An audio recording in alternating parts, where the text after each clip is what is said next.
Welcome to the Slop Farm. Enjoy the video. You start by preparing the device. Make sure the screen is unlocked and battery is above 10% because you'll interact with menus. If Talkback is speaking, use the volume button shortcut. Press both volume keys for 3 seconds to suspend it. Otherwise, open settings via the gear icon.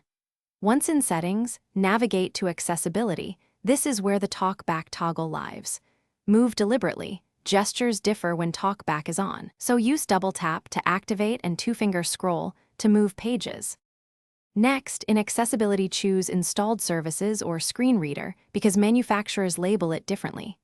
Once you find Talkback listed, double tap to open its panel. This is required since single taps only focus.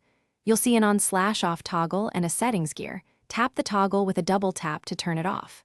Make sure to confirm any dialog that appears. Talkback often asks to disable features. If you want, open the settings gear first to review gestures before disabling them. Finally, double tap the Talkback toggle and confirm the disable prompt. This restores normal touch behavior.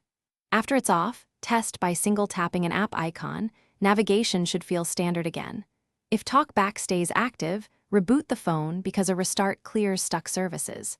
Make sure to try safe mode if the problem continues. Safe mode disables third-party apps that may re-enable accessibility services.